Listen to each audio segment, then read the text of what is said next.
ನಾವು ಚಿಕ್ಕವರಿದ್ದಾಗ ಚಪಾತಿ ಉಳಿದ್ರೆ ನಮ್ಮಮ್ಮ ಆ ಉಳಿದಿರೋ ಚಪಾತಿಯಿಂದ ಈ ತಿಂಡಿ ಮಾಡಿಕೊಡ್ತಾಯಿದ್ರು.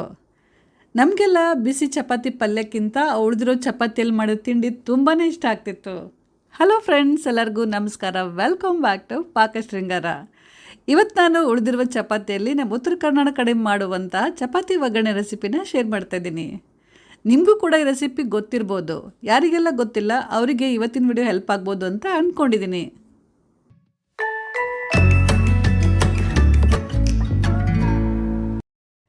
ನನ್ನ ಹತ್ರ ಇಲ್ಲಿ ಒಂದು 7 ಚಪಾತಿ ಉಳಿದಿದೆ. ಚಪಾತಿನ ಬಿಸಿಲಲ್ಲಿ ಇಲ್ಲ ಅಂತಂದರೆ ಈ ಥರ ಗಾಳಿಗೆ ಹರಡಿಟ್ರೆ ಚಪಾತಿ ಸ್ವಲ್ಪ ಗರಿ ಗರಿ ಆಗುತ್ತೆ, ಡ್ರೈ ಆಗುತ್ತೆ. ಆವಾಗ ಅದನ್ನು ಒಂದು ವಾರ ಇಟ್ಟರೂ ಕೂಡ ಚಪಾತಿ ಹಾಳಾಗೋದಿಲ್ಲ.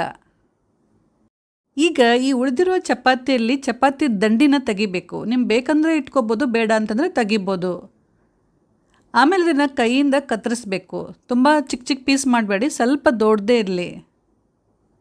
ನಮ್ಮನೆಯಲ್ಲಿ ಚಪಾತಿ ಉಳಿದ್ರೆ ಚಪಾತಿಯಿಂದ ಬೆಲ್ಲ ಹಾಕಿಬಿಟ್ಟು ಸ್ವೀಟ್ ಮಾಡ್ತೀವಿ, ಇಲ್ಲಾಂತಂದರೆ ಈ ಥರ ಒಗ್ಗರಣೆ ಮಾಡ್ತೀವಿ, ಇಲ್ಲಾಂದರೆ ಉಂಡೆ ಮಾಡ್ತೀವಿ. ನಿಮ್ಮ ಮನೆಯಲ್ಲಿ ನೀವು ಚಪಾತಿ ಉಳಿದ್ರೆ ಅದನ್ನು ಯಾವ ರೀತಿ ಏನು ಮಾಡ್ತೀರಾ ಅಂತೇಳ್ಬಿಟ್ಟು ಕಮೆಂಟ್ ಮಾಡಿ ತಿಳಿಸ್ರಿ. ಆಮೇಲೆ ಒಂದು ಕಡಾಯಿನ ಬಿಸಿ ಮಾಡೋಕ್ಕಿಟ್ಬಿಟ್ಟು ಒಂದು 3ರಿಂದ 4 ಟೇಬಲ್ ಸ್ಪೂನಷ್ಟು ಎಣ್ಣೆ ಹಾಕಿ. ಇದಕ್ಕೆ ಸ್ವಲ್ಪ ಎಣ್ಣೆ ಜಾಸ್ತಿ ಬೇಕು.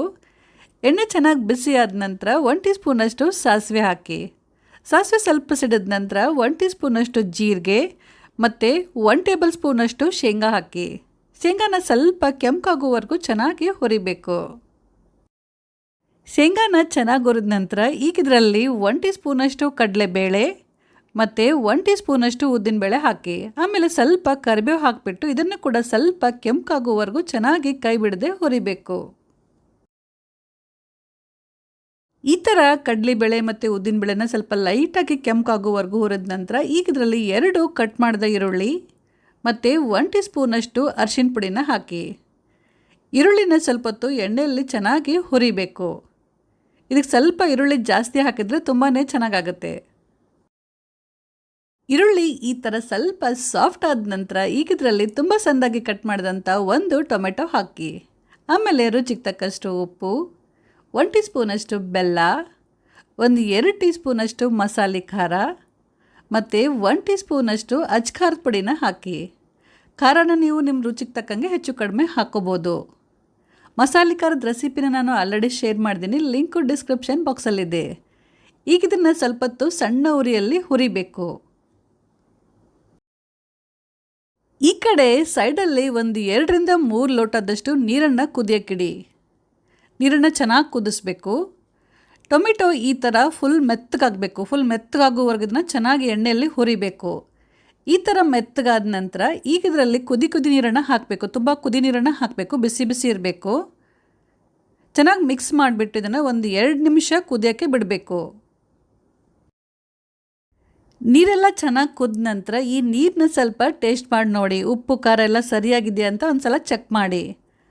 ಆಮೇಲೆ ಇದರಲ್ಲಿ ಚಪಾತಿ ಹಾಕಿಬಿಟ್ಟು ನಿಧಾನ ಮಿಕ್ಸ್ ಮಾಡಿ. ನಾವು ಮೊದಲೇನು ಚಪಾತಿನ ಕಟ್ ಮಾಡಿ ಇಟ್ಕೊಂಡಿರ್ತೀವಲ್ಲ ಆ ಚಪಾತಿನ ಹಾಕಬೇಕು. ಈ ಥರ ಮಿಕ್ಸ್ ಮಾಡುವಾಗ ಚಪಾತಿ ಫುಲ್ ಮೆತ್ತಗಾಗ್ಬಿಟ್ಟು ಮುದ್ದೆ ಥರ ಆಗುತ್ತೆ. ಅದಕ್ಕೆ ನಾವು ಮೊದಲೇ ಚಪಾತಿನ ಸ್ವಲ್ಪ ದೊಡ್ಡ ಪೀಸ್ ಮಾಡಿಟ್ಕೊಂಡ್ರೆ ಒಳ್ಳೆಯದು. ನೀರು ಕಡಿಮೆ ಆಗಿದೆ ಅಂತ ಅನಿಸಿದರೆ ಸ್ವಲ್ಪ ಬಿಸಿನೀರು ಹಾಕಿ. ಮತ್ತು ಬಿಸಿನೀರೇ ಹಾಕಬೇಕು, ತಣ್ಣೀರು ಹಾಕಬಾರ್ದು. ಈ ತಿಂಡಿ ನಿಮಗೆ ಯಾವ ರೀತಿ ಬೇಕು ಅಂತ ನೋಡಿಕೊಂಡು ನೀವು ಅದ್ರ ಪ್ರಕಾರ ನೀರನ್ನು ಹೆಚ್ಚು ಕಡಿಮೆ ಹಾಕ್ಕೋಬೋದು. ಕೆಲವೊಬ್ಬರಿಗೆ ಈ ತಿಂಡಿ ಡ್ರೈ ಇದ್ದರೆ ಇಷ್ಟ ಆಗುತ್ತೆ, ಕೆಲವೊಬ್ರಿಗೆ ಗ್ರೇವಿ ಥರ ಇದ್ದರೆ ಇಷ್ಟ ಆಗುತ್ತೆ. ಡ್ರೈ ಇರಬೇಕಂದ್ರೆ ನೀರು ಕಡಿಮೆ ಹಾಕಿ, ಗ್ರೇವಿ ಥರ ಬೇಕಂತಂದರೆ ನೀರು ಸ್ವಲ್ಪ ಜಾಸ್ತಿ ಹಾಕ್ಕೊಳ್ಳಿ. ಈಗ ಇದನ್ನು ಒಂದು 2 ನಿಮಿಷದವರೆಗೂ ಮೀಡಿಯಮ್ ಫ್ಲೇಮ್ನಲ್ಲಿ ಚೆನ್ನಾಗಿ ಕುದಿಸ್ಬೇಕು. ಒಂದು 2 ನಿಮಿಷದ ನಂತರ ಇದರಲ್ಲಿ ಕಟ್ ಮಾಡಿದಂಥ ಕೊತ್ತಂಬರಿ ಸೊಪ್ಪನ್ನು ಹಾಕಿಬಿಟ್ಟು ಚೆನ್ನಾಗಿ ಮಿಕ್ಸ್ ಮಾಡಿ ಗ್ಯಾಸ್ ಆಫ್ ಮಾಡಿ. ಬಿಸಿ ಬಿಸಿ ಇರುವಾಗಲೇ ಇದರ ಮೇಲೆ ತುಪ್ಪ ಹಾಕಿಬಿಟ್ಟು ಸರ್ವ್ ಮಾಡಿ. ಇದನ್ನು ಬಿಸಿ ಇರುವಾಗಲೇ ತಿನ್ನಬೇಕು, ತಣ್ಣಗಾದರೆ ಇದು ಚೆನ್ನಾಗಿರಲ್ಲ. ಸೊ ಫ್ರೆಂಡ್ಸ್, ನೆಕ್ಸ್ಟ್ ಟೈಮ್ ನಿಮ್ಮ ಮನೇಲಿ ಚಪಾತಿ ಉಳಿದಾಗ ಈ ರೆಸಿಪಿನ ನೀವು ಖಂಡಿತ ಒಂದ್ಸಲ ಟ್ರೈ ಮಾಡಿಬಿಟ್ಟು ಹೇಗಾಗಿತ್ತು ಅಂತ ಕಮೆಂಟ್ ಮಾಡಿ ತಿಳಿಸಿ. ಇವತ್ತಿನ ರೆಸಿಪಿ ಇಷ್ಟ ಆಗಿದ್ದರೆ ಲೈಕ್ ಮತ್ತು ಕಮೆಂಟ್ ಮಾಡೋದನ್ನು ಮಾತ್ರ ಖಂಡಿತ ಮರಿಬೇಡಿ. ಮತ್ತು ಇಲ್ಲಿವರೆಗೂ ನೀವೇನಾದರೂ ನಮ್ಮ ಚಾನಲ್ನ ಸಬ್ಸ್ಕ್ರೈಬ್ ಮಾಡಿಲ್ಲ ಅಂತಂದರೆ ಪ್ಲೀಸ್ ಸಬ್ಸ್ಕ್ರೈಬ್ ಮಾಡಿಬಿಟ್ಟು ಪಕ್ಕದಲ್ಲಿರುವಂಥ ಬೆಲ್ಲನ್ನು ಮರಿದೇ ಕ್ಲಿಕ್ ಮಾಡಿ. Thank you.